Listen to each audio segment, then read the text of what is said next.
Dinesh?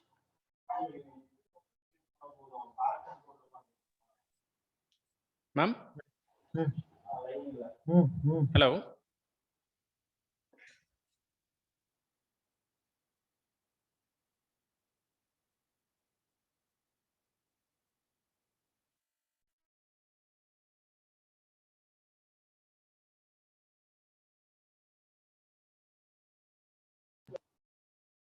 Dinesh? Yes, ma'am. Okay. Sorry, speaker off la irundhirukku.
Dinesh, shall we start?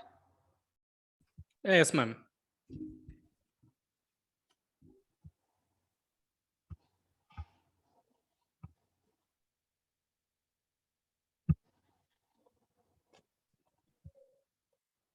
Hello, ma'am. Am I audible? Yes. Yes, yes. Okay, ma'am. We'll start. Welcome, Mr. Aditya. Thank you, ma'am. Thank you. Actually, my mic was disabled. Sorry, I was not able to hear you. Shall we start now?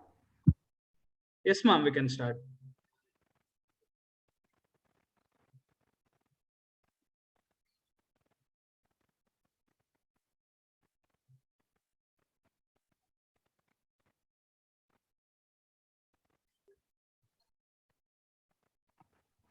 Good afternoon, participants, and welcome to the 9th day of 20 days webinar on cybersecurity.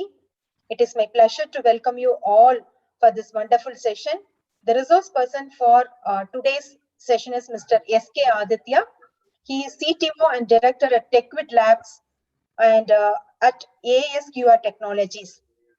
He has top skills in research, project management, and marketing.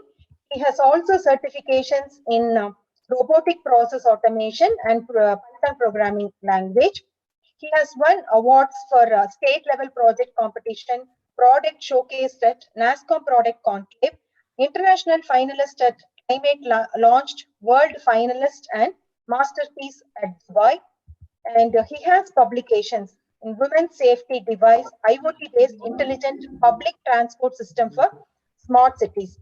He has patents in impact-sensitive headgear, radio frequency identification-based user database management system. He has 2 years and 9 months of experience in TechWit Labs. He is Chief Technology Officer and Director from 2018 onwards. He was a strategic advisor in Link Global in the year 2019. He was campus ambassador for Dell. He was CEO of Electromotive Technologies in the year 2017. Actually, he is a BE in Electronics and Communication Engineering. He has done MBA. He has also done postgraduate diploma in cyber law and cyber forensics at National Law School of India University. Really, we are fortunate to have such a wonderful personality amongst us today to take the session on IoT security. I welcome Mr. Aditya, and the session is handed over to Mr. Aditya. Thank you, ma'am. Thank you. Thanks a lot for your introduction, and it was really good. So I would thank the faculty and the management of Bharatiyar University, as well as Hackup Technology CEO, Mr. Dinesh, for inviting me for this talk. So I will take over the session now. So I'll just share my screen and share my PPT. So I hope my voice is audible and the PPT is also visible. So am I audible and the PPT is visible? Yeah, yes, sir. It's clear and it's visible. Okay. You can proceed. Thank you. So the topic of discussion for today is security issues in Internet of Things.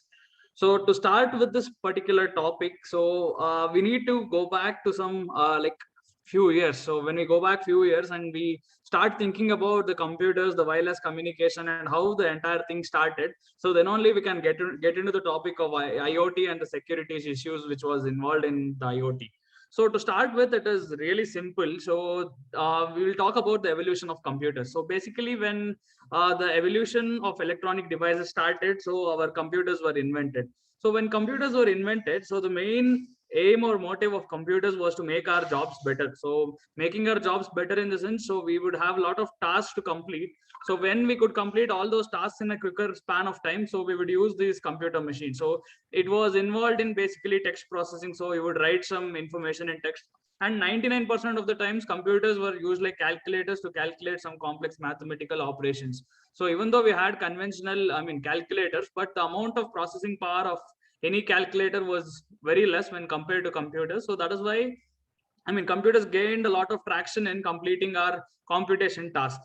So after computation tasks, so computers were involved in like kind of data storage. So where we could store some word data, text data. So all those things would happen.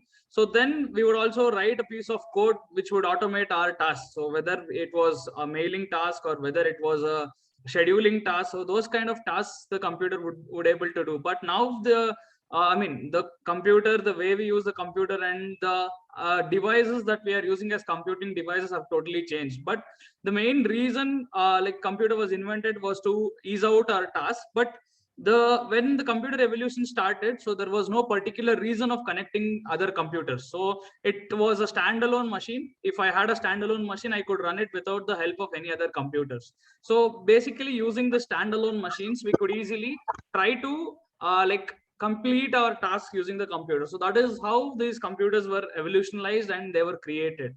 But the tasks that would be done using our conventional computers without the use of internet were like basic scheduling tasks, computations, all those calculations, and data storage basically. So these were the tasks that a conventional computer could do before. But what impact did the computing systems have when internet came into picture? So as we all know, internet is nothing but a connection of different computers. So when different computers or different computing devices were connected, so either through wired cables or unwired connections using wireless network, so then the whole scenario changed. So the way the computer was being used as just a machine which would complete some tasks, that totally changed. So we could communicate between computer to computer, and we could share information between different computers, and we could easily like control a person's computer which is in some other place. So like the whole point of interconnectivity changed, and anyone in USA could speak to anyone in India or communicate or transfer data. All these things happened because of the impact of internet to the computer systems.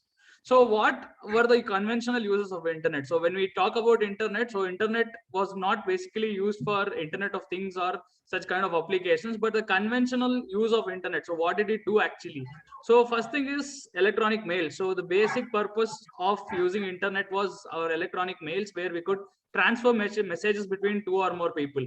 So when electronic mail was invented, so as we know, internet was invented as a basis for ARPANET. So ARPANET is nothing but it was used by the US military to actually communicate their defense messages. So then it came to public use in 1970s and 1980s in the USA. So the major use of internet was electronic mail. So after electronic mail, then came the concept of file transfer, where I could transfer my file to like any other person using internet. That is file sharing basically. So after file sharing, what was the next big thing is about the dot-com burst or the dot-com boom, which we heard it in 1990s. So what is this dot-com boom is everyone started creating their own websites, selling their products, or like displaying their portfolio. So that is the dot-com boom. So each and every company, each and every business had a website after, after the usage of electronic mail, so that each and every common man could use it. So when there are so much of websites around, so how do we actually, check the websites, or how do we get to know the information about any website? So that is when the search engines came to picture. So after search engines, we could easily search any website, and we could actually access those websites, log into them, and use them. So search engines also gained a lot of traction. So then we had e-commerce coming in, like e-commerce sites like Amazon. Then we had Flipkart. So these kinds of e-commerce sites started coming into picture, where we could buy some things using the internet. So then the banking system had a revolution, where online banking came into picture. So we could transfer our money online using the using internet. So then education. So due to this COVID pandemic, now we can see that each and every class that is going on is online, and it is totally remote connections that is happening. So education also made a gain using the internet. And then social networking. So I don't need to talk about social networking, because each and every person now is using the social networking to converse between people. So social networking can be told as a higher form of electronic mail, where electronic mail was just a formal way of communication, but social networking allows us to actually connect with some person live, view their photos and other graphic objects or graphic elements, and interact with them. So that is how the conventional use of internet was made. So convention of use of internet, so all these came into picture.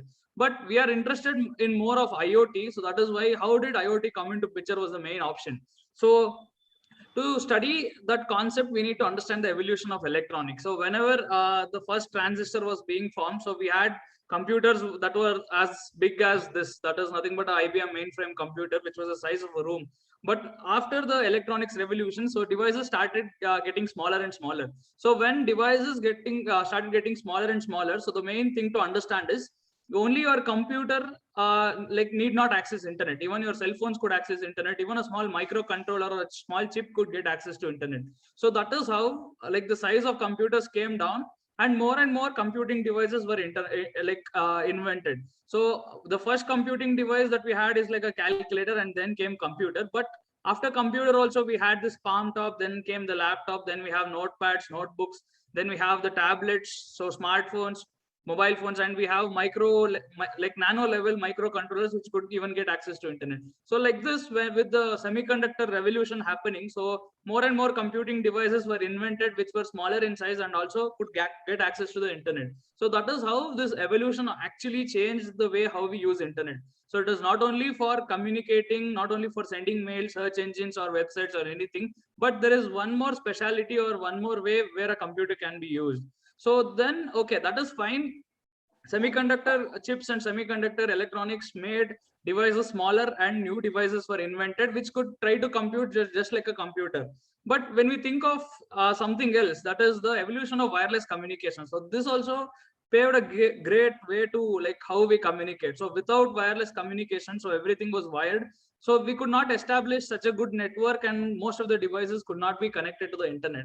But with more and more wireless connections being invented, and the radio frequency communication research in the radio frequency communication was done more. So then we have this generation of wireless networks. So we had this 1G where basic analog voice calls could be made. Then we had access to 2G, which offered the first internet connection to the smartphone. So before, smartphones weren't having access to internet connections, but with this 2G network coming into picture, so even a cell phone could access to internet. So that is the good thing about 2G. Then we have 3G and 4G where the speed of internet increased, and the amount of applications that we could try to convey or try to access with the cell phone totally changed. So with the the advent of 3G and 4G technology, so what happened is we don't need to use our laptop or our computer for any reason. Our cell phone is capable of doing all the applications or even better things than a computer right now. So that is how the wireless communications also changed the way how internet worked or how we use the internet connectivity. So then the one more thing that I need to discuss is about Wi-Fi. So with more and more internet devices getting connected, so not all devices are directly accessible to internet like our cell phones, because our cell phones have our module, that is our SIM module, subscribers identity module. So it can access internet using the particular satellite signals or radio frequency waves. But local devices, so local devices like your like your routers, modems, or any other kind of devices which you use inside a company or in a institution, so they couldn't they don't have a own GSM connection or a SIM connection. But how they establish network connectivity, or how they establish connections, is through Wi-Fi. So using Wi-Fi, they were able to get access to internet. So with the advent of Wi-Fi, we had Wi-Fi 4, Wi-Fi 5, and Wi-Fi 6, where the speed of Wi-Fi connections were invented. So Wi-Fi is nothing but your wireless communication between a local set of devices. So there is a certain range that a Wi-Fi signal can emit, and the other Wi-Fi signals can grab it, and you can try to establish a local internet connectivity within your particular your office space or your infrastructure. So without Wi-Fi, we couldn't imagine things right now, right? Everywhere you need to connect those RJ45 cables, like LAN cables, to each and every computer. So that would increase the amount of money as well as infrastructure needed to just connect some computers to internet. But with Wi-Fi, you have multiple devices that can be connected at the greatest speed that is possible also. So these two things also change the way how internet was being used. So rather than just for communication, so we started using internet for a lot more things. So the other thing is about internet accessibility to other systems. So in the previous thing I told you, with more and more semiconductor device being invented, so we had a different range of electronic devices varying in sizes. So we had our smartphones, we had our tablets, we had our TVs coming in. But if you think about the situation now, So your TV can get connected to your internet and it can try to access YouTube, Amazon Prime or Netflix or any kind of multimedia access is available to a TV. So similarly to the smartphone. So rather than just a computer, more and more devices started getting access to the internet. So this is the thing that we need to understand actually here. With these kind of devices getting connected to internet, so the whole scenario changed. So rather than just using it for communication, so we could use it for multimedia applications as well as some sensor based applications are also possible with the connectivity to TVs and other kind of devices. So starting with the concept of IoT. So what exactly is IoT and how IoT has shaped the whole world with the help of internet is very important to understand.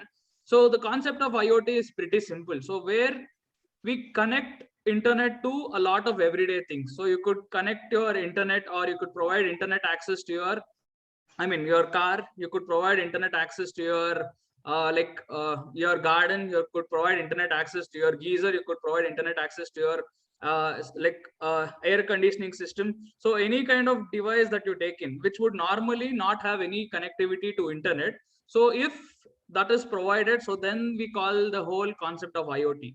So the main thing is, why do we need to connect different devices to internet, or what is the necessity of connecting so many devices to internet? So basically, can't we lead a good life if we just connect our smartphones or any computer to internet? So why is this thing getting focused on to things that were actually not connected to internet? So if you think about a plant or a garden, so conventionally this plant or garden is not connected to internet, but right now we could easily connect our whole garden to internet and try to do something with it. So that is the kind of evolution that is happening with IoT. So this concept of IoT is simple. So any normal object, any everyday object which does not have any access to the internet, if we try to connect that object to internet, so then it becomes the concept of IoT. So as we can see here, so from 2016 to 2021, the number of devices that are connecting to internet has grown manifold. So by 2025, we expect 25 million devices to get connected to internet. By 2030, we expect 1 billion devices to get connected to the internet. So what are these devices and how actually they are shaping the future is very important to understand. So uses of IoT is simple. So any device you can take in or any environment you can take in. So you need to have two things first. So you need to have a sensor and you need to have an actuator. So the main thing that about any IoT is internet. So you should have internet connectivity where you're trying to create an IoT application. Then you need to connect any regular object to internet, right? So any common object which does not have internet connection. So if you provide those connectivity of internet to that common device, then you can try to actually gain the concept of IoT. So one example I'll tell you. So for example, you have a light in your home. So if you want to switch on your light on and off remotely, so if you want to switch on your light on and off remotely, so what will you do? So there is only one option. So either you should connect that particular light to internet and you should also be connected to the internet. So how do you connect the light to internet is a question. So that is why we have a particular devices or a microcontroller which can connect this light to internet. So when we connect the microcontroller to this particular light, so that microcontroller has a Wi-Fi module, so it can directly get connected to the internet. So then using a mobile applications, we can send requests to that particular microcontroller, so that can easily control. So that is how things are getting access to the internet. So people ask me okay, sir, it is fine that we are connecting a lot of devices to internet which didn't have access, but what is the whole point of connecting it? So point number one is control. So if you want to control any lights, fans, or any other kinds of devices, you can easily control using the concept of IoT. So then you have monitoring. So there are certain places where you need to monitor. For example, there is a farm or there is an agricultural land. So if you want to moisture, get the moisture content of the particular soil, or if you want to measure the amount of rainfall that is falling on that particular ground, or any other kind of thing that you want to sense, so that can be done easily using the particular use case of IoT. So the major thing that we can do with IoT is controlling and monitoring. So if you want to control any appliances or if you want to monitor an environment, so these are all the main use cases. So any other thing you take in, it is all the application of this. Either you control or you monitor. So other than these two things, there is no whole concept of IoT. So you should control or you should monitor. So that is what is the whole concept of IoT. But what are all the sensors that is available? So I can show you what are all the sensors that is available.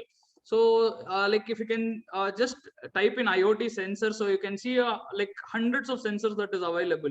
So even I have, okay, so I have this slide where a lot of sensors are available on IoT. So we have sensors that is measuring your acceleration or tilt. So even your smartphone has this particular use case. So acceleration tilt sensors are used in logistics to measure to measure the acceleration or tilt of a particular good or a crate.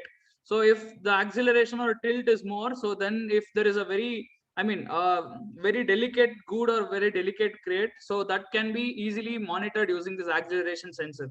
Then you have vibration sensor, so that is also measuring earthquakes or all, such kind of incidents can be measured. Position or proximity can be measured using a GPS sensor. So you have, I mean, your smartphone is also like home to all these, most of these sensors.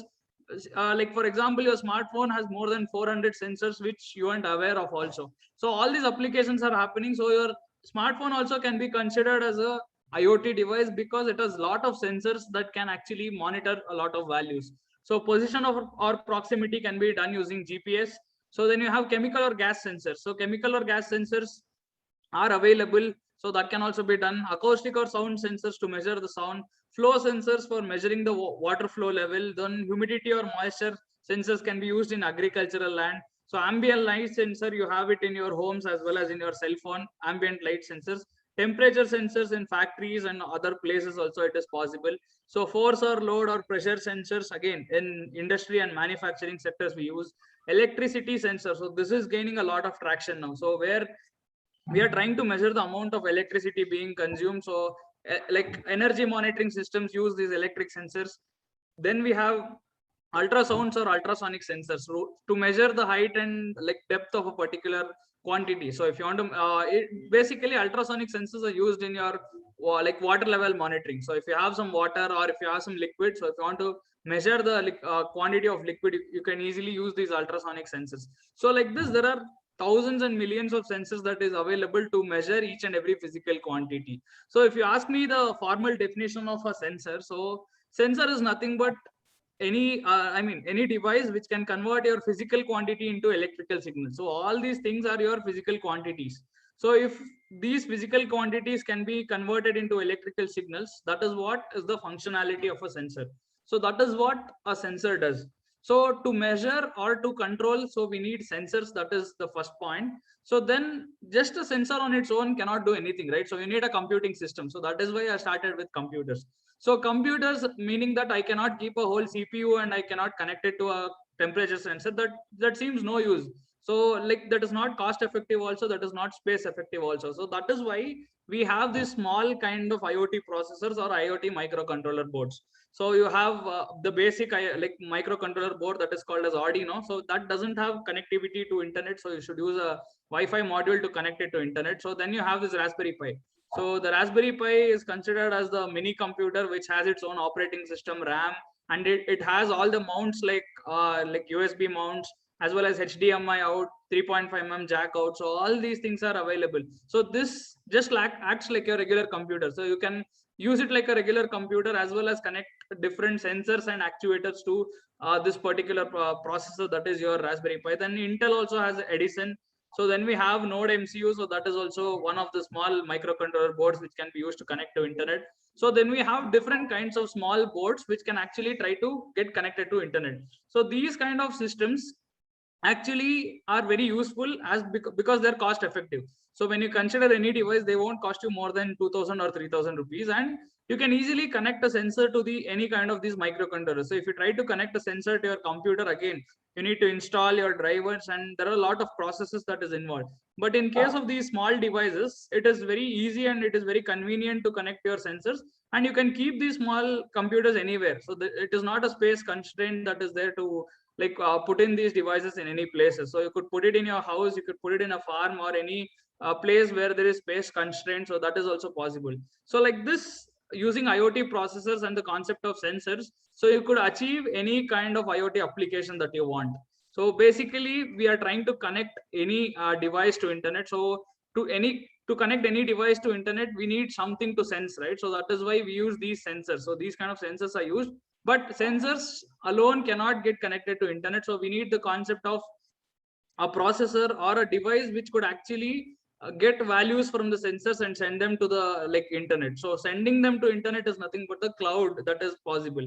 So let us study the architecture of IoT basically. So when I talk about architecture of IoT, so you can easily see what is the architecture of IoT.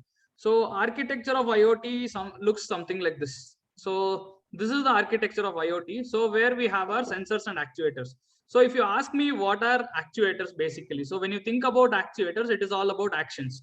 So actuator can be, it is similar to your output device. So sensors are like your input devices of your computer, and actuators are your output devices of your computer. So what are your input devices that you can connect to your computer?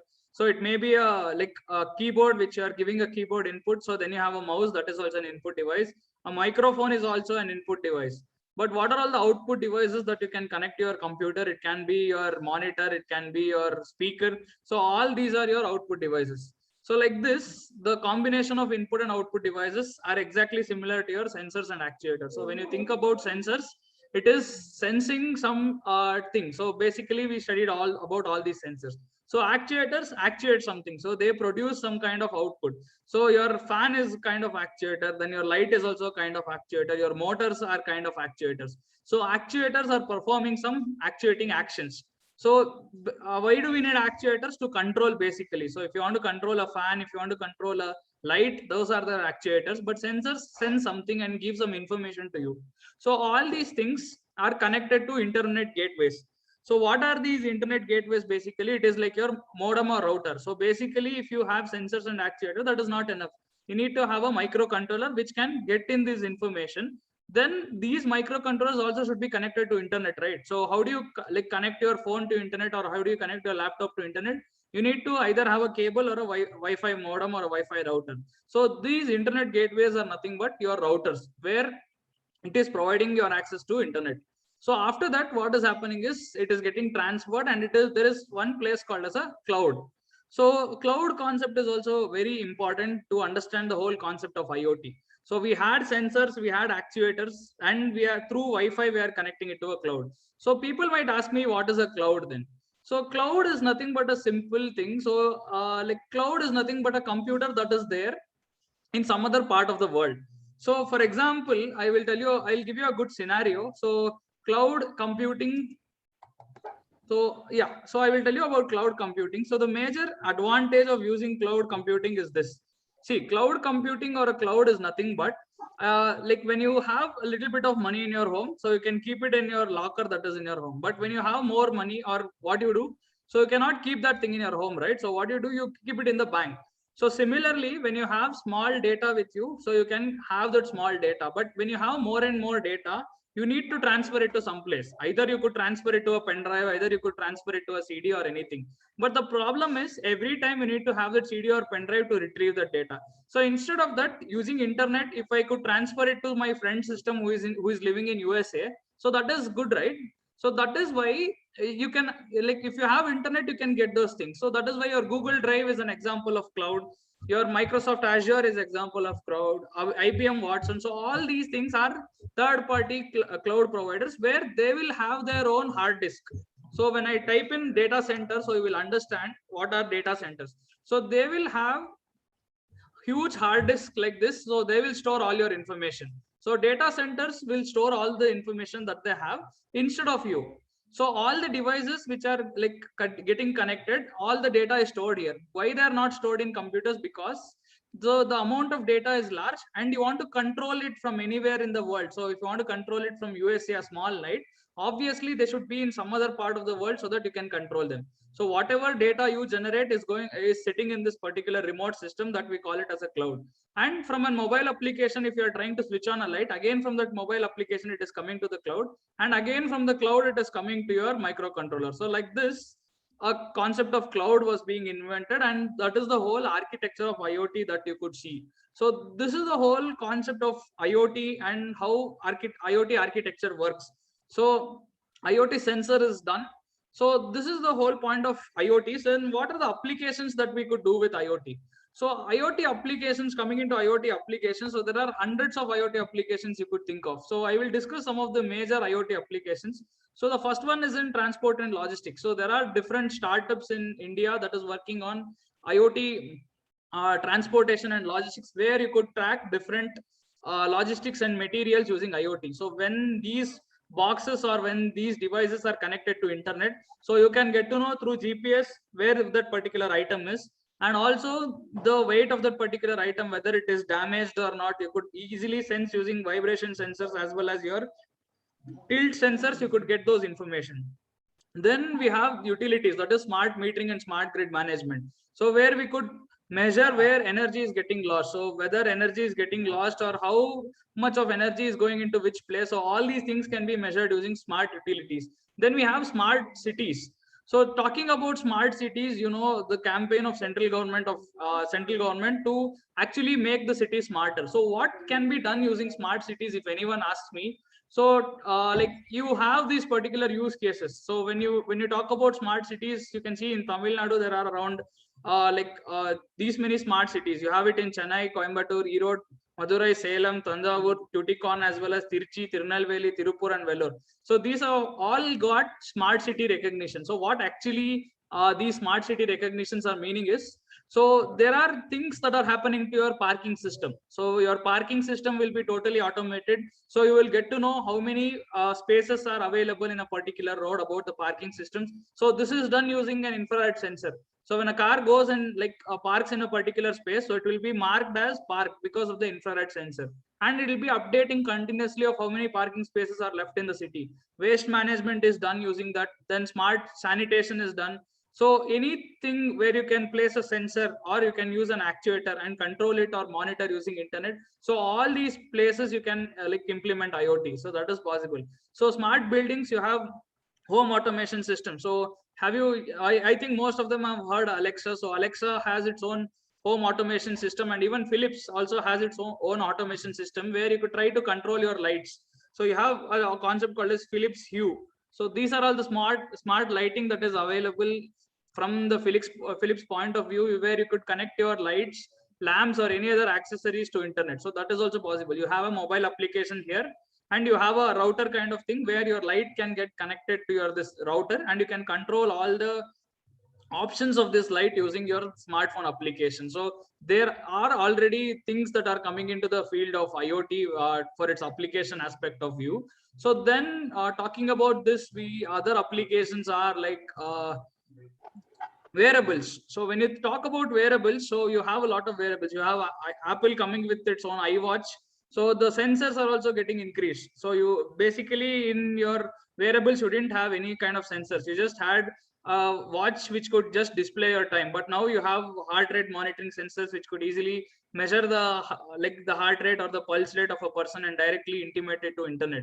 And there is also a particular news where actually Apple saved a person's life by monitoring the particular heart rate, as well as like telling the same information to the doctor. So even doctors can be like connected to your particular pulse rate, and they can continuously measure it. So that is also possible. So industrial aspect, we have a concept called Industry 4.0. So what is Industry 4.0? Industry 4.0 is a concept where you're trying to like connect all the industrial applications to internet. So whenever you think of Industry 4.0, it is a totally automated process. So whether a particular manufacturing stock is present there in the market, or whether that particular item is there in the particular sector, so all these things can be analyzed. So particular use cases in different automotive factories, they are using Industry 4.0. So what is exactly Industry 4.0 is each and everything is getting connected to the internet and to data. So if a particular spare part is absent, so directly it will intimate it to the parent company to get the spare parts and the amount of production that is happening. So all these things are being updated to your IoT. So through IoT, you're able to control the whole manufacturing sector of a particular company. So that is where the concept of Industry 4.0 is taking place. And most of the companies are now like implementing Industry 4.0, and they're implementing a no-man company or a no-man factory, where a person need not work in the factory. it is all controlled and automated through robots and internet. So that is how the concept of industry 4.0 is coming into picture.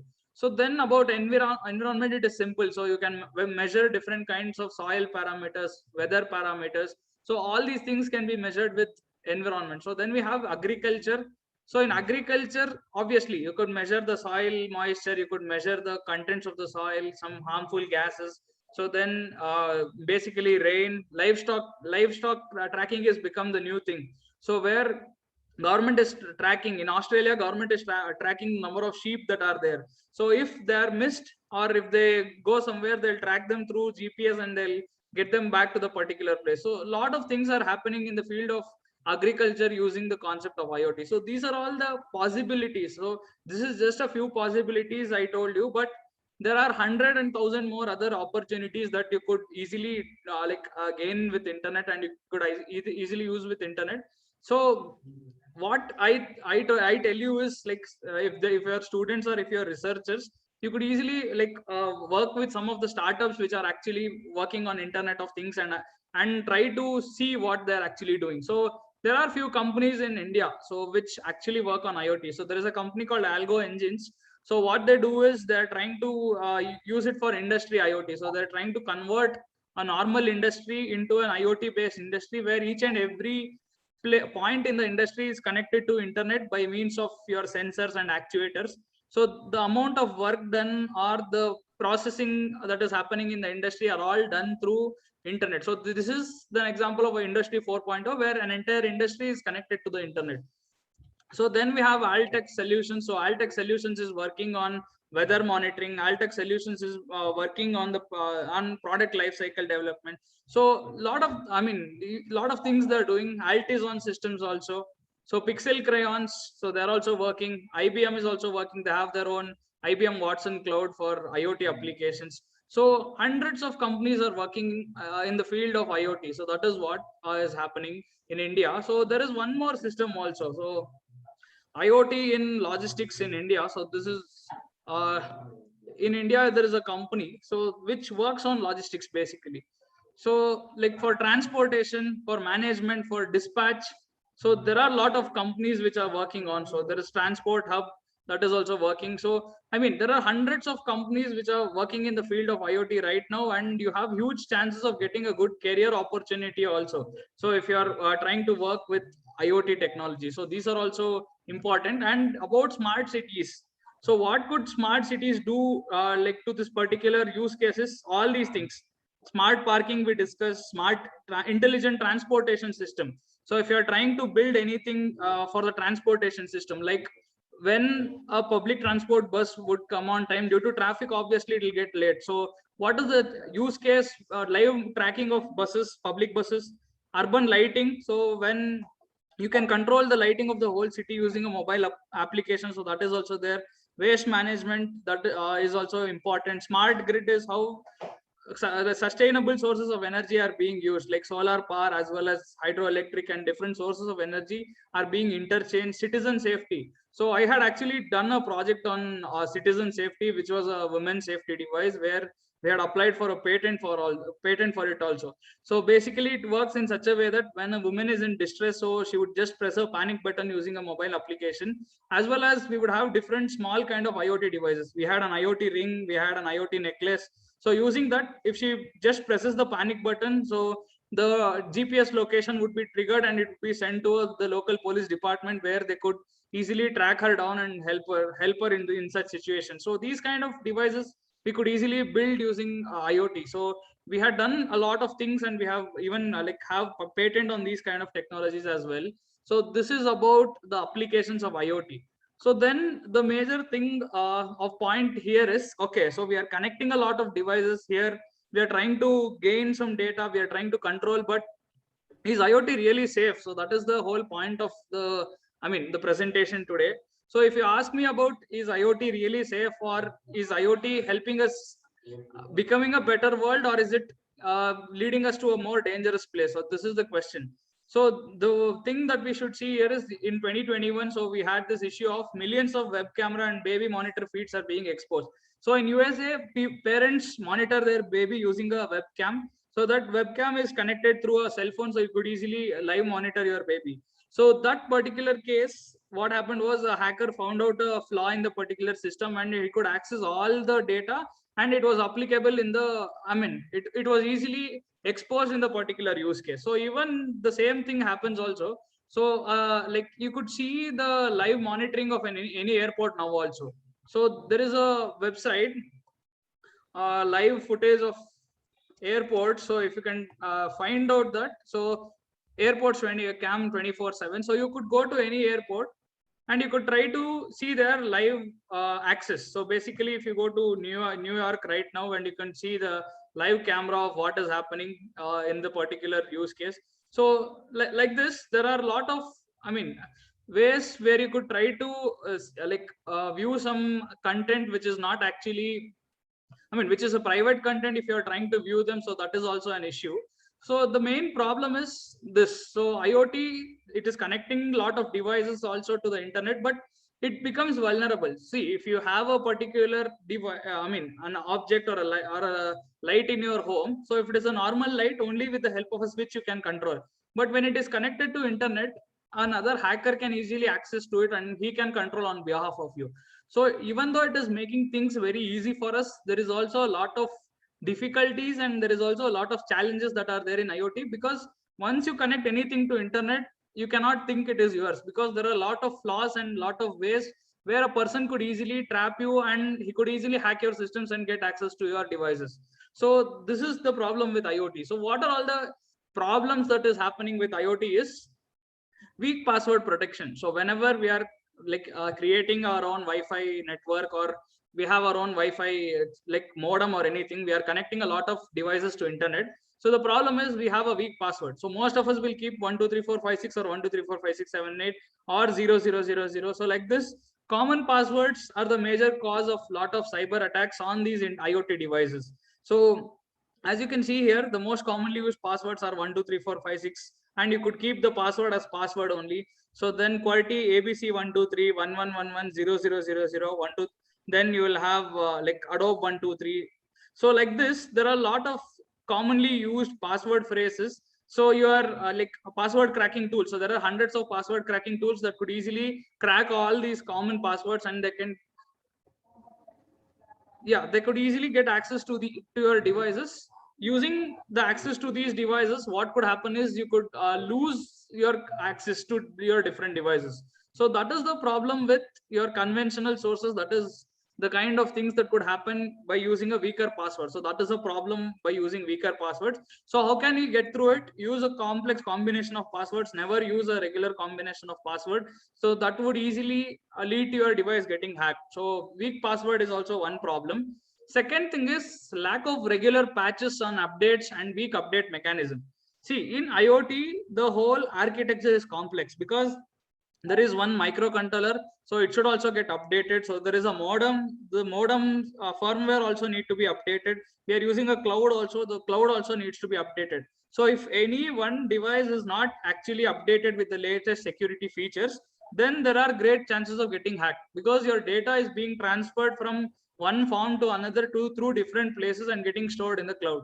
So any point of contact where a little bit of mistake in software updation as well as in patches, so these would easily create a lot of problems in your devices. So these devices will, I mean, ultimately end in your data getting hacked. So that is why always we need to update our particular softwares to the latest versions. And also, I mean, whichever softwares we are trying to use, so they must be a very good, I mean, they must be a reputed kind of softwares or reputed kind of cloud safety devices that we are trying to use. So if you use any third-party devices, there are great chances of your data getting hacked. So that is also very important. So when you're trying to connect through different connectivity or networks, so make sure that the network is good and all the devices that you're connecting through the network has all safety precautions taken in. So this is very important. Lack of regular patches and updates makes any kind of IoT ecosystem a very bad system, because any one vulnerability is enough to hack the entire system. So that is the problem. So poor device management. So this is a very important thing that we all need to understand. So whenever we think of IoT, we tell that any device can be connected to internet using IoT. But the problem is 15% of the devices are unauthorized. So unauthorized in the thing is, see, anyone can go and buy a cell phone, but when you buy a cell phone, they'll take your address, they'll take your billing name and everything, and they'll get to know that this is the person who is using a cell phone, because you have your GS SIM module, as well as you're getting, I mean, you have an IMEI number that is there in your smartphone. But when I think of any small device, so I'll think of this device called as Raspberry Pi. So anyone can buy Raspberry Pi. So I can order this online. So then I can connect to a public network, and I can do a lot of things. I mean, I could do a lot of mischief. So that is a problem, right? So this device can be bought. See, I can order it online right now. So I can use this device. So this device also can get connected to internet, and it can easily access any kind of public systems and easily hack, like get hacked or hack other systems. So the major problem is these are all not authorized devices. Not authorized devices is they do not have any particular kind of definite ID. So if you think of any system, so they all have MAC addresses, right? So if you think of a laptop, if you think of any Wi-Fi based device, everything has a MAC address. So these MAC addresses help in detecting who is the owner and who is the parent devices. So that is the problem. Most of the devices that we are using are all third party, and they're all coming from China. So you don't know who is the authorized person who is manufacturing the device, and if any third person can easily get access to that, he can never be traced. So that is the problem. So if anyone steals the cell phone of any other person and uses it, obviously his IMEI will be blocked. But I can buy a GSM module and connect to this Raspberry Pi. So GSM module cost me around 500 rupees. So I can connect to Raspberry Pi and make any thread calls, or I can conduct any kind of like antisocial activities using these modules. So that is how much easy to do things which are like unauthorized. So you have access to a lot of electronic devices which are not controlled. So there is no total control over them, or we don't know who is the manufacturer, who is the owner of these devices. So all these unauthorized devices are a problem. So as you can see here, 95% of healthcare data networks are also having issues with respect to security. So the only solution to this is have authorized devices. So if you're building your own Wi-Fi, IoT network, so make sure that only authorized devices get access to the IoT network. No unauthorized devices should get access to the network. So smart object, there are hundreds of them, they get connected, so you can easily break their barrier, and that is the problem. So poor IoT device management. So local devices that we are getting it from China or any other country, for example, so they are getting connected to the internet, and we don't have any claim to them, or we don't have any control to them. So then we have botnet attacks. So what is botnet attack is, see, the thing of connecting each other also makes the thing more difficult for us. So for example, when we consider the situation of botnet attacks, if one device is on the IoT platform, suppose we think that our whole home is getting automated, and we have placed sensors and actuators and microcontrollers everywhere inside our home. So using that, if you are trying to access any data, so the major problem is if one device get attacked, so suppose one small device in your home gets attacked, all these devices are getting connected to the internet, right? So that is why you could lose the whole connection. So if one device gets connected, so all the other become the victim. So that is called as botnet attack. So in botnet attack, what happens if one small device in your entire ecosystem gets attacked? Since everything is interlinked and connected, so all the entire ecosystem becomes a victim, and the whole IoT environment gets hacked. So this is also a major problem in the case of IoT. So getting things connected is also an advantage, but it makes all the other devices which are connected also vulnerable to attack using the botnet attacks. And data integrity risks of IoT security in healthcare. So this is also a very important topic, because your healthcare has some important and undisclosed data. See, for example, if you go to a hospital to get your report, so it is your own report, and it is a very secret report. I mean, it shouldn't be accessible to everyone, and everyone shouldn't see your health reports or such kind of information. So that is why it should be very kept very secretive or undisclosed. So the problem is, if you connect all these devices to your internet, so if you're connecting your healthcare monitor systems to internet, so anyone could easily switch off a healthcare monitoring system, or anyone could easily try to gain access to them or get your data.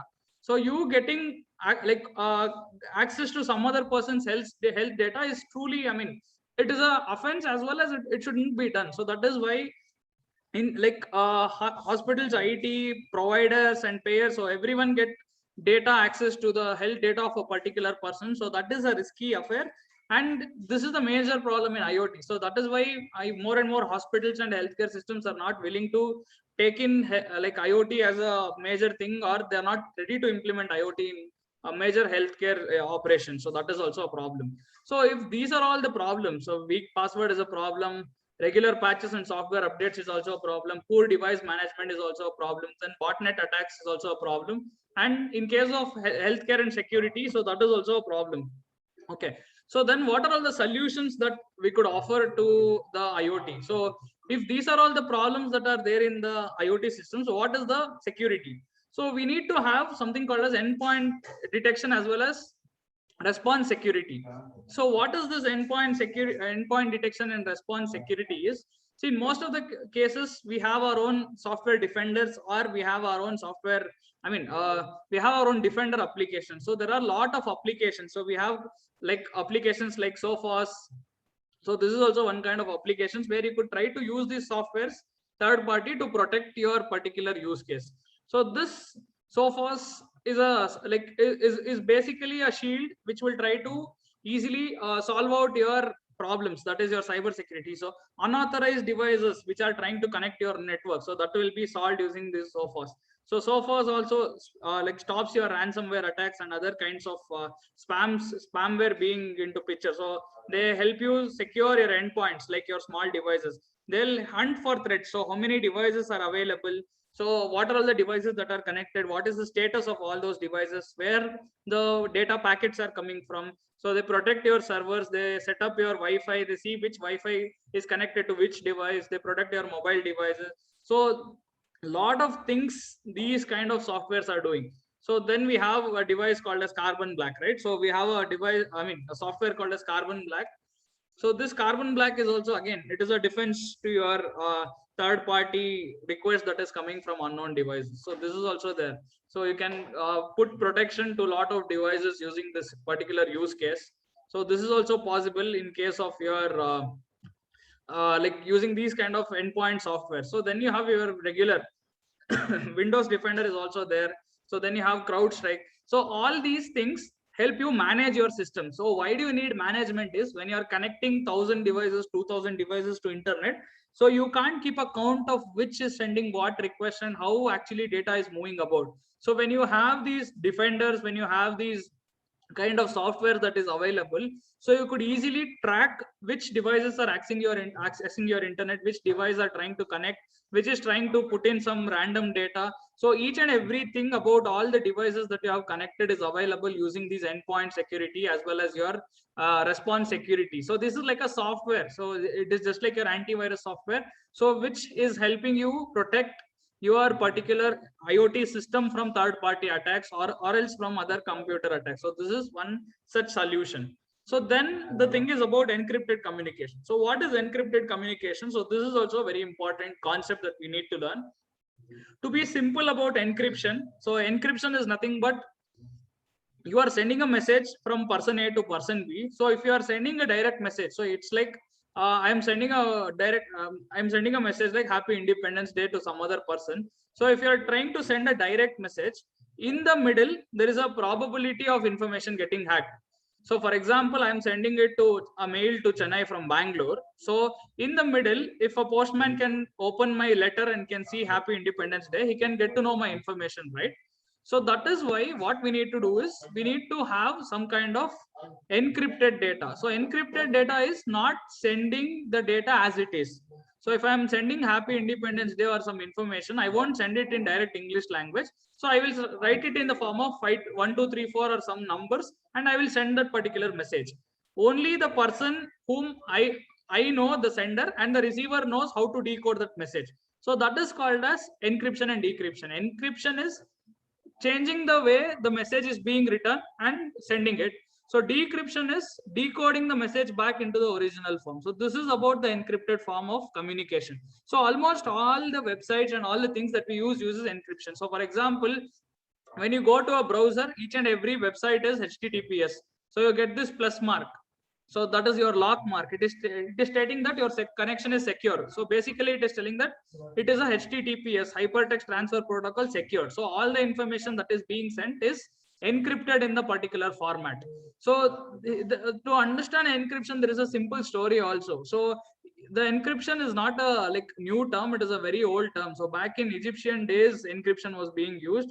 So the problem is like Egypt had a close connection with Rome. So whenever Egypt wanted to send some information to Rome, so they would send messengers directly to Rome to like giving the messages. But the problem is while traveling through the different countries, so like Egyptian messengers would easily get intercepted in the middle, and their information would get leaked. So what happened was uh, Egyptians thought a good idea where they shaved the head of the messengers and wrote the information. So then as the messenger walked through different countries, so his hair would grow back. Then then the message or the information which they wanted to tell is totally secretive. So when he reaches Rome, his head is again shaved and all the information is got back. So like this, encryption is not a new term. It is a very old term where people used to hide some messages. So these hiding of messages prevents your information not getting hacked, but even if it gets hacked, the hacker wouldn't know what that actual information is. So this is a very good technique to actually save your data. So there are different algorithms. So there is one algorithm called secure hashing algorithm. So the other algorithm is MD5. So there are a lot of algorithms. So the one algorithm that is used currently is called as secure 256 algorithm. So SHA 256 is nothing but secure hashing algorithm. So the advantage is any information that you give. For example, I would give Happy Independence Day. So if I give this information, so everything is being converted into an encrypted data. So that encrypted data is called as a hash. So the thing is, even for a single alphabet, the same length of hash is generated. And even for like 100 or 1000 characters that I enter, so the same hash length is created. So this hash length is helping us to secure our data. So this, when it is encrypted, only if they know which is the like decoding algorithm, so then they can decode the message back. So if they don't know which is the decoding algorithm, they cannot get the message back. So like this, there are a lot of encryption algorithms that is available. So the latest and the most secured one is SHA 256 algorithm. This is one of the best algorithm for like saving your data or protecting your data. So this can be done. So instead of sending your messages or instead of using your IoT systems directly, you could encrypt all the information to prevent the information getting hacked. So the next point is called as authentication. So this is also very important. So authentication also helps you in getting the things done in a quicker span of time. For example, you have the data, that is nothing but you have your data, you need to authenticate. So for example, your phone cannot be unlocked without your fingerprint or without your face ID. So like this, every information that needs to be sent or received via internet must have some kind of authentication. So if you don't authenticate with the help of a password or with a fingerprint or with any kind of identification mechanism, so then the data can be easily hacked. So if any data needs to be sent to internet, so if you have an OTP coming into picture, that would easily protect or save all your data. So like these things can be easily used and easily helpful in different cases and different scenarios. So authentication is one of the methods where you could try to protect your data. So this is also there. So the three major things where you could protect data is like using your endpoint security or your responses. Using a software which could track how many devices are connected and how many, what are the possibilities are there. So within that particular softwares which could easily solve your problem with related to number of devices connected and what are the packets that they're sending.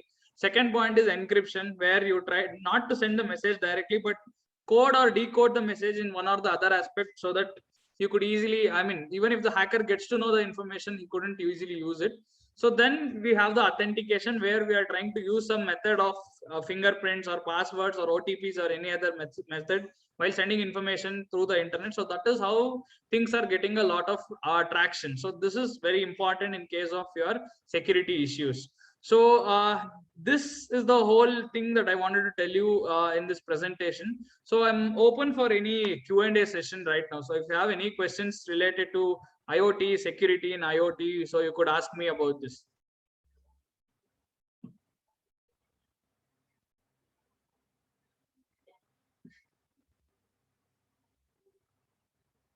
Any questions? Any students or any participants have any questions?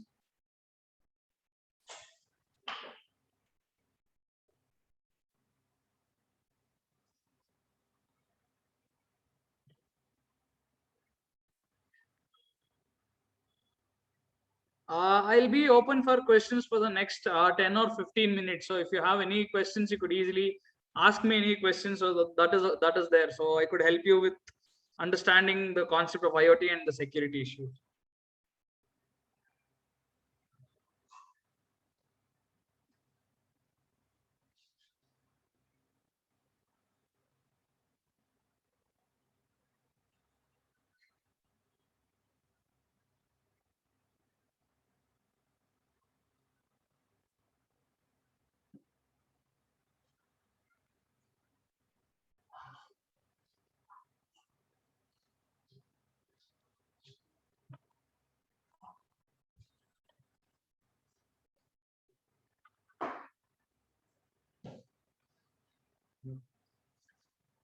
Okay, people are asking me for job opportunities in IoT. So what are all the job opportunities in IoT? So before I talk about the job opportunities, I would talk about the skills in IoT. So what are all the skills you need before you get a job?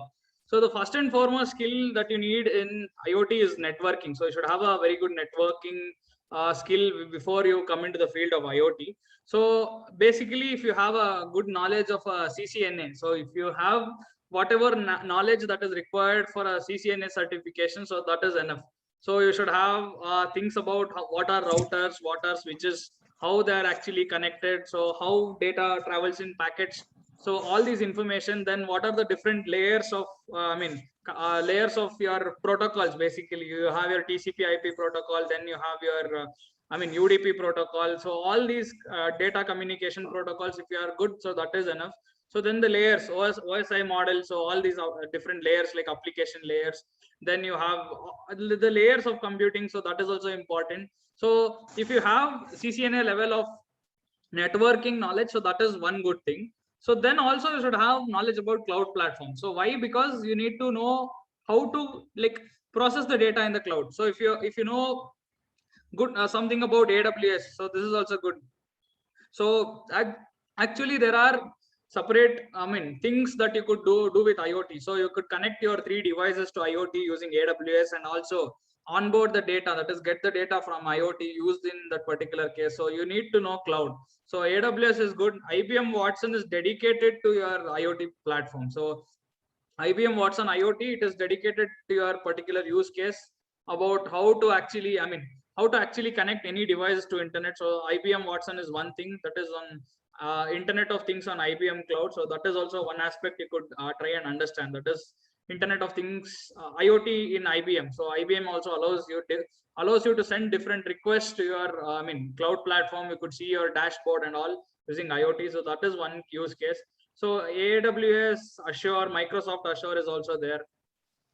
So Azure is there, AWS is there, then Watson. So these 3 cloud platforms, if you know, that is good way where you can get some IoT jobs. And also if you need to be good at embedded systems. So basically you need to work your use cases through some devices like Node MCU. So this is just a simple device which costs you around 300. So if you try to program this using embedded C, try to connect these devices using internet. So that is also a good thing. And also if you know about Raspberry Pi, so if you work on Raspberry Pi, do some projects on it, so that will help you add up to your resume.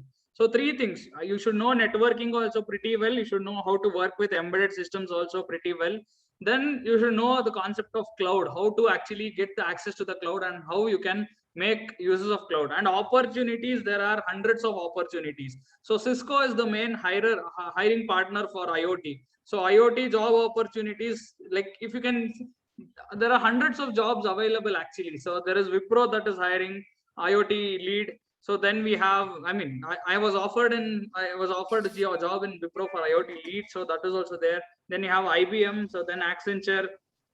There are hundreds of companies which are now moving into IoT because more and more foreign projects that they're getting are all in the process of IoT. There are a lot of jobs basically in IoT. So the main thing that they ask you is, see, if you want to be good in IoT, the main thing that they ask you is good in networking, good in embedded, as well as good in cloud. So if you know this, then obviously you have a lot of job opportunities in IoT and a little bit of web development. So if you are knowing a little bit of HTML, CSS, and JavaScript and how those requests work, so that is also a good aspect when you are looking for job opportunities in IoT. So any questions? Any more questions?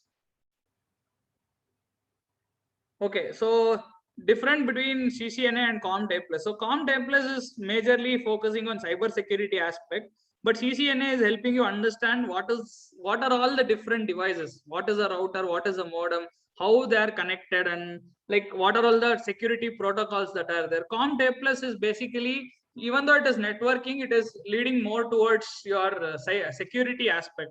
So they both are equal level certifications. You can have any one of those. That is not a problem. But only having CCNA or CommTech Plus will not help you anything. You need to work on embedded systems also. You need to be good at cloud also. So if you have all these three things, so then that will be easier for you to like work on any IoT based applications or get an IoT based career basically. So any more questions you have? Participants, if you have any queries, you can type in chat window. Open IoT in animal tracking. So yes, truly. So IoT in animal tracking. So the major thing that you could understand is using these RFID tags.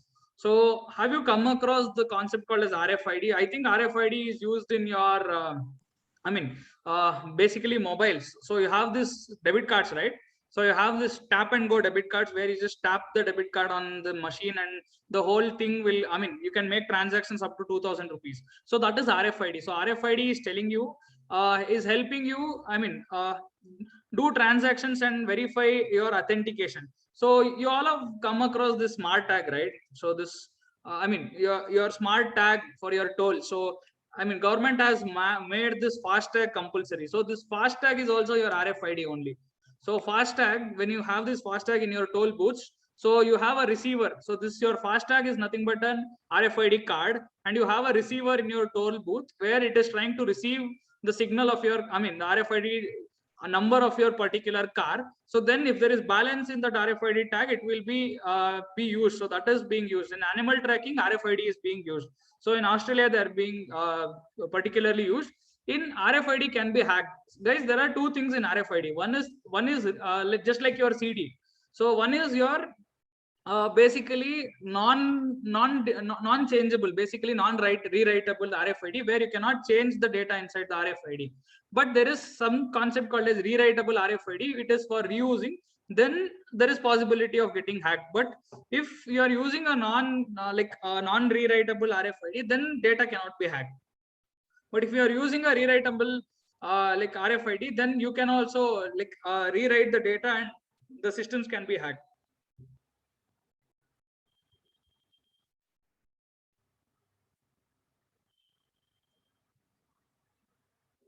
So any more questions, guys?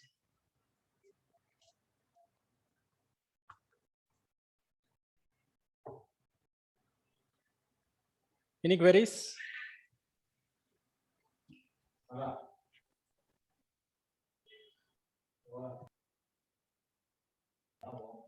Guys, any more questions?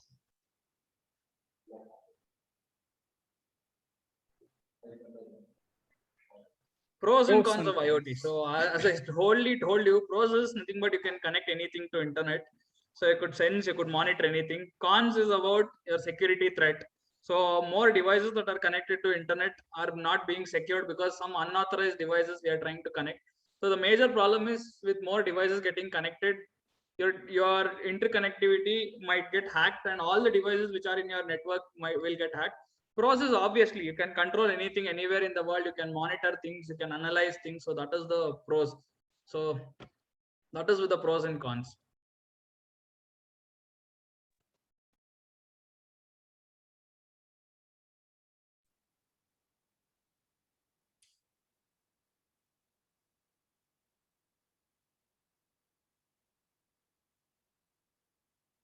Any queries? Any other queries? Uses, I already told you. I mean, uses of IoT equipments in smart city development. So smart city development, you have your PIR sensors basically. So these PIR sensors, even you could use it in your homes. So these kind of PIR sensors, so basically they'll help you in measuring any like person or any object. Basically, this is for object detection. So once you use this for object detection, you can easily measure whoever is walking in a particular corridor and also save energy with it. Then comes in your GPS sensors to measure the location, I mean, to detect location of any place. That is in your smart parking. Smart parking is your IR sensors for smart parking. So that is also there. Smart parking. So you have a IR sensor, so which will tell you whether a car is there or not. So that is also there in navigation and smart parking. There are a lot of, I mean, basic any, I mean, since uses of equipments is, I mean, any kind of sensors you want, you could use it for your application. Then you could have these kinds of gateways. So you have these strong modems, or you have your strong Wi-Fi routers which could connect to more than 2000, 3000 devices. So it can send data to internet. So if you have a strong modem, that, I mean, modem in the sense not your 1000-2000 rupees. So there'll be something like 4-band routers. So there'll be 4-band, 5-band routers. So that will be able to connect to more than 100, 200, 300 devices. Depends on the radius and range. So that will cost you a lot. There'll be triple band, 4-band, 5-band routers. So that is also important when you're trying to connect to a lot of devices. So sensors, obviously, it depends on your application. What application you are using, you can buy those sensors or use those sensors for that particular use case. But the thing about, I mean, routers is strong. I mean, there'll be a multi-band routers which could connect thousands of devices simultaneously. So that is also needed. And basically, you need to have internet. So if your internet is not good, or if you don't have good connectivity to internet, then the whole concept of IoT doesn't work. So the basic necessity is internet. Humans, pets, basically the problem is about using IoT devices, radiation. So as many people know it, even though they see there are cases of non-radiating radiations and radiating. Some radiations they tell that it is not harmful to human beings, but over a period of time, over 50 years, 100 years, people have found out that these radiations are like, there are two things: non-ionizing and ionizing radiations. Non-ionizing don't harm humans, but ionizing will harm humans. But there are effects of using wireless networks in humans and pets, so that is proved. But it is a long-term effect, not a short-term effect. Talking about Zigbee, so Zigbee is nothing but your localized communication. So when you are trying to communicate between a close range communication, like just like how you have a Bluetooth connectivity where you can try to connect devices between 5-meter radius or 10-meter radius. The Zigbee is the same thing, but it has faster rate of data communication, and it can data communication rate is faster, and also the distance is also larger in case of Zigbee. So there is Zigbee, LoRa, 6LoWPAN, lot of protocols. They're nothing but wireless communication protocols, just like your Bluetooth. So you can consider them like your Bluetooth, but they'll also have a receiver and transmitter. But the thing is, you can do it for a longer distance. So that is with your Zigbee.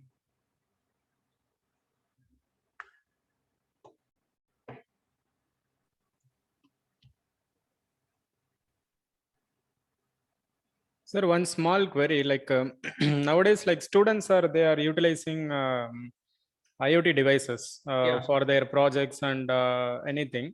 How they can protect? Like, is there any easy way, like how to check whether their data is intruding from somewhere? So like that, only the internet thing they need to safeguard, or is there any other thing they need to check? Yes, sir. So basically, Because what actually they are doing, they are just buying that IoT devices and sensor for less cost.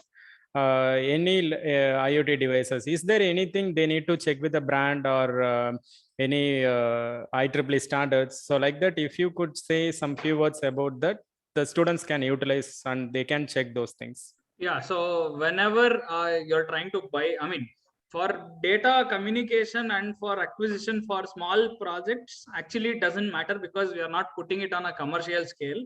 But what you could try to do is this. First thing is you could try to encrypt the information. So whatever data that you're trying to send through your small IoT device like Arduino, Raspberry Pi or anything, so you could try to encrypt those information. So encrypting will 99% solve the problem of data being hacked. So that is one of the major thing that you could try to do while transmitting data or in your IoT projects. Because most of the students, what you do is if you want to turn on a light, turn off a light, you just send 0, 1, on, off kind of data. But these data can be easily intercepted in the middle, and they can be easily, like tracked or hacked easily. But the thing is, if you are using encryption to transmit your data, and even in the cloud platform or wherever end you are having, so if you could use a decryption algorithm, so that would solve your problem 99% of the time.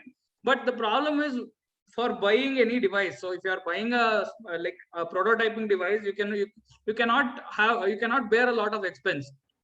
See, there are official SCADA devices and other microcontrollers which have their own MAC ID and manufacturing ID and everything. But for small scale projects, the only thing that you could tweak with is the software and the cloud platform.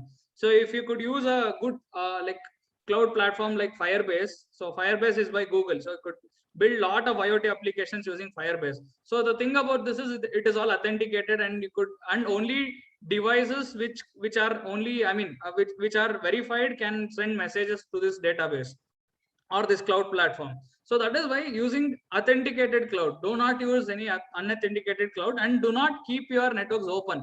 So most of the times what students do is they use an unauthenticated even in Firebase, you could make it as an unauthenticated database where anyone can alter your data. So don't make anything open. Try to build security standards in your projects only. So if you are trying to build security standards in your project, so then it will become a good thing when you try to, it is a point of addition. Everyone will do some kind of IoT project, but if you do some kind of security provision like authentication of devices, encryption, so these kind of activities will actually make your devices, project hold strong, and also it will not be a threat to any kind of hacking or any kind of cybersecurity issues. So these two things can be done. Regarding to hardware, the main problem is whatever things we buy is just for projects. So that is not capable of being a commercial or viable product. So for commercial applications, the the devices is all numbered and they'll have MAC IDs, and they're all produced by companies like Cisco. You'll have companies like TP-Link. They're all producing your commercial IoT products. But as of now, the situation is considered for student projects. You need to work with the software. With hardware, hardly you could. Verified devices could be your Raspberry Pi is verified. It has a MAC address and everything. Your Intel Edison boards are good. Your Node MCU, again, it is a very small device. It doesn't have a MAC ID, or even though it has a MAC ID, it cannot be verified. So that is a problem. So using Intel Raspberry Pi, so they're all good. Even Texas Instrument boards, they're all good. But other kinds of boards, they don't have any. Chinese boards, they don't have any MAC address, or they are not authenticated or verified hardware devices. So better to use these kinds of devices also. Thank you, sir. Any other doubts, participants? If you have any doubts, you can clear it out, because you, the person who are doing a project in IoT. Okay, one more doubt they have asked. What is the best and easy device to program sensor? Sir, you can just list, if possible, you can just list out some of the IDE or I don't know what exactly they are asking. Program in the sense, programming language or any other thing, I don't know. You can just explain what are the basic IDE or programming language they can learn to do IoT project. So like that, if possible, you can list out. Yeah, so basic programming languages for Raspberry Pi, you need to learn Python. So that is important. And for, and for programming your Arduino, Intel Edison or anything, Arduino C. So you could just go to Google and type in Arduino. So Arduino is the standard. It is a hardware basically, but this IDE is an Arduino IDE environment. So that will help you, like it is just like C. So if you know C, so then you can easily, easily do all these things related to your Arduino based programming. But the thing about good thing about Arduino IDE is it is not only for Arduino. You could program 1,000 other devices like Arduino, Intel Edison boards, Node MCU. Then you have your Adafruit, Huza boards. So most of the 99% of the hardware can be easily programmed using Arduino IDE. So the programming language that needs to be learned is C, but most of them call it as Arduino C, but it is similar to your C programming language. So that is one thing. But if you're working with Raspberry Pi, it is a Linux-based operating system. The name is Raspbian. And Raspbian, when you run Raspbian, either you could use C or you could use Python. So two options are there. So C or Python, any one of the programming languages you could use to code it. So better to have knowledge of C and Python for programming your embedded hardware. Thank you, sir. Sir, is there any emulator because the person who are not capable or emulator. If you list out some emulator, they can learn from those emulators. Yeah, so emulator, the first thing is called as Tinkercad. So Tinkercad is an emulator, so where you can try to go to this tinkercad.com. So then you can, much more things are available on this Tinkercad. So you can work with your Arduino, you can work with any other kind of hardware here. So you could work with Arduino here. So there are projects where you can try to easily do it with Tinkercad.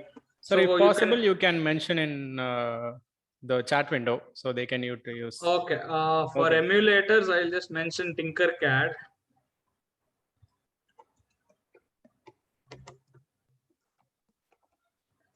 Because your screen is not visible. Okay, sir. Okay, Tinkercad. Okay, sir. That's enough. Okay, thank you. So you can use this, students, if you are trying to use any IoT project, and if you are not getting those sensors or anything, you can just try it out, this emulator, and you can do the coding. So this is the emulator, guys. So this, if you want to simulate anything, so if you want to, if you don't have, if you cannot buy those sensors or actuators or any hardware, so this Tinkercad will actually help you place components, remove components, run the simulation setup. You could only code it and see what is happening.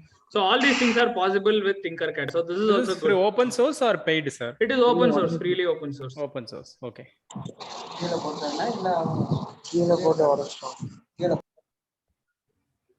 Okay. Hope you have a wonderful session. So thank you, Mr. Aditya, for giving this wonderful lecture about IoT security and about IoT. Because past the 8 days of session, it was like cyber security and how to use networking and what are the cyber attacks they are doing in cyber crime. And some of the police officials, they have explained about the real-time crime. So today the session was wonderful about IoT.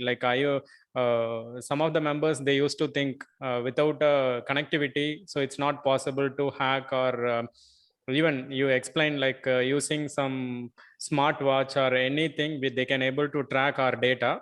So it was a wonderful session. So thank you on behalf of Bharatiya University and Hackup Technology. I thank Aditya for the wonderful session about IoT security. Hope the students, you have enjoyed and you have learned new things about emulators and how to use IoT things and what are the techniques they are doing in a real time. And Aditya is a CTO of TechWord Lab.